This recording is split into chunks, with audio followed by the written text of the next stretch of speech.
सुना सभी है ना। पहले क्या था, मानव सभ्यता नहीं थी, तो जो मानव थे वो अपना जीवन यापन कहाँ करते थे, जंगलों में करते थे, और वहाँ पे फिर उन्होंने धीरे धीरे सभ्य बनना सीखा।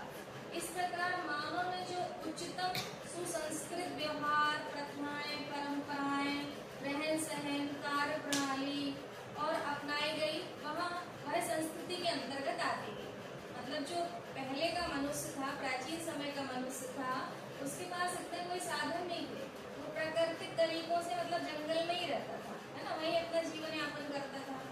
तो इसी तरह से वो जैसे जैसे उनको साधन मिलते जाते थे वो अपना जीवन यापन करते जाते थे, उसी से वो धीरे धीरे उच्चतम सुसंस्कृत हुए, प्रथाएं, परंपराएं, रहन सहन उन्होंने सीखा। इसके बाद यह सिद्धांत विकासवादियों का सिद्धांत है, जो कि संस्कृति का हम अर्थ पढ़ेंगे, आगे देखेंगे। वे कहते थे कि आदि मानव, पहले के समय में आदि मानव का नाम सुना आप लोगों ने? Yes ma'am. आदि मानव बहुत सभ्य और सुसंस्कृत विद्वान माने जाते थे, मतलब उनको ज्ञान बहुत था लेकिन उनके पास साधन नहीं थे। फिर क्या हुआ, फिर धीरे धीरे कृत्रिम साधन आते गए और फिर आदिकालीन सुसंस्कृति का लोप होता गया, और फिर बाद में नया जो वस्तुतः नया सिद्धांत, विकासवादी सिद्धांत, जो संस्कृति के रूप में अवधारणा बनती गई। इसी तरह शाब्दिक रूप से देखें तो संस्कृति शब्द की व्युत्पत्ति संस्कार शब्द से हुई है ना।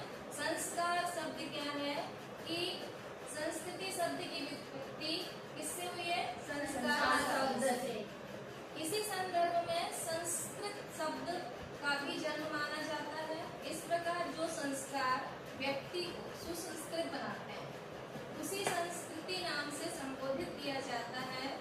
भारतीय संस्कृति के अंतर्गत संस्कारों की बहुत बड़ी गरिमा, विभिन्न मानवीय समाजों में गर्भाधान से लेकर मानव के पूर्व जन्म, समझते हैं कि मतलब कितने संस्कार अपने भारतीय सनातन में देखे गए हैं कि मतलब एक गर्भाधान से लेकर और पूर्व जन्म तक, मतलब जो पिछला जन्म था उसको लेकर विविध संस्कार किए जाते हैं, जिससे मानव सुसंस्कृत बनता है। माता के विचारों तथा संस्कारों का प्रभाव गर्भावस्था पर बालक पर पड़ता है ना।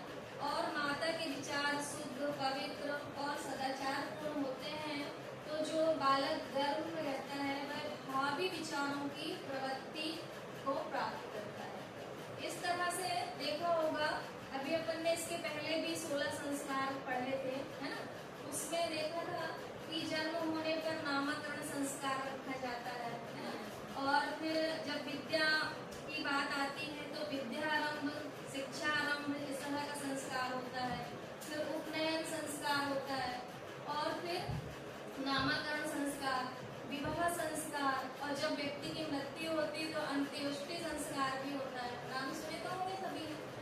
तो इस तरह के सारे जो संस्कार हैं, इत्यादि विविध संस्कार होते हैं, और विकासशील बालक को उसके सदाचार पूर्ण कर्तव्यों का स्मरण दिलाते रहते हैं। एक और आदर्श मानव बनने के लिए वस्तुतः उपर्युक्त सभी संस्कारों का वैज्ञानिक महत्व है। जितने भी संस्कार हैं, वैसे तो 16 संस्कार बोले गए हैं ना, कहते हैं कि गर्भधारण से लेकर मृत्यु उपरांत तक जो अंत्योष्टि होती है वहां तक के संस्कार अपने सनातन संस्कृति में है।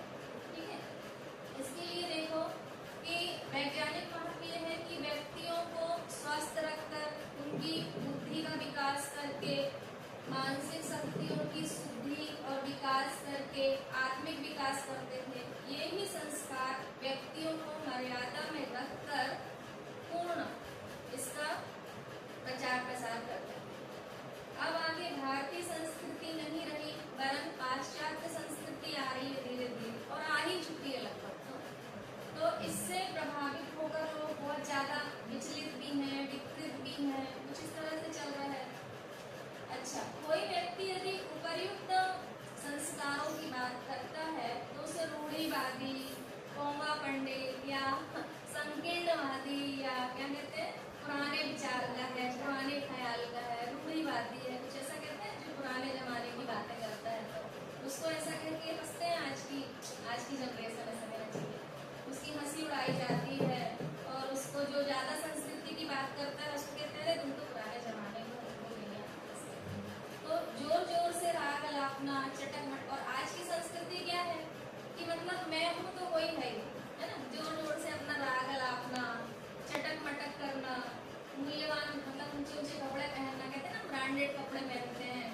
और फिर अपने माता पिता को मम्मी डैडी कहना, मॉम डैड कहना, मतलब आजकल ये नकल अकल फैशन में सब में चलता है ना?